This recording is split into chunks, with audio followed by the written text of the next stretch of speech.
ஷாலி ஃபேமிலியில் இன்றைக்கி என்ன ஸ்பெஷல்னு பார்க்கலாமா? டக்குன்னு செய்கிற மாதிரி ஒரு உளுந்த வடை தாங்க, மொறுன்னு.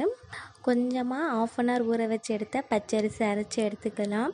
அதுக்கப்புறம் 3 உருளைக்கிழங்கு அவிச்சு அதையும் அரைச்சி எடுத்துக்கலாம். கொஞ்சமாக கருவேப்பிலை சேர்த்துக்கலாம். அதுக்கப்புறம் தேவையான அளவு காரத்துக்கு ஏற்ப மிளகாத்தூள், அப்புறம் கொஞ்சமாக உப்பு, நமக்கு எவ்வளோ உப்பு தேவையோ அவ்வளோ உப்பு சேர்த்துக்கலாம்.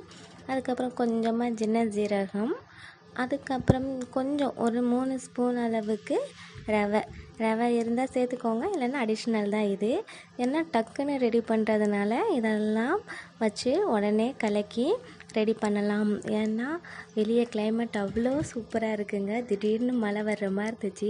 ஸோ சூடாக ஏதாச்சும் சாப்பிட்லான்றதுனால இன்றைக்கி டக்குன்னு செய்கிற மாதிரி உளுந்த வடை செஞ்சாச்சுங்க. இதுக்கு தேவையானது இவ்வளோ தாங்க. காலையிலேருந்தே கிளைமேட் இவ்வளோ ரொம்ப கூலிங்காக இருக்கிறதுனால இன்றைக்கி எப்படியும் மழை வரும்னு தெரிஞ்சிருச்சு. ஸோ அதனால் உளுந்த வடை சாப்பிட்லாம் சுடன்றதுனால சீக்கிரமாக செய்யணும், அது மட்டும் இல்லாமல் உடனே செய்யணும், வெயிட் பண்ணுற மாதிரிலாம் இல்லைன்றதுனால டக்குன்னு செய்கிற மாதிரி செஞ்சேன்னா நல்ல பொசுன்னு மொறுன்னு இருக்குங்க. உளுந்த வடை டேஸ்ட் அப்படியே இருந்துக்குது. ஓட்டை மட்டும் தான் போடலை, ஏன்னா சின்ன இதாக செஞ்சுக்கலான்றதுனால. ஸோ வெளியே இப்போ காமிக்கிறேன் பாருங்கள். கிளைமேட்டு இப்போ மழை வர்ற மாதிரி இருக்குது. இந்த கரெக்டாக நான் செஞ்சு முடித்ததுக்கப்புறம் மழை வரணுன்ட்டு வேகமாக செஞ்சுட்டு இருந்தேன்.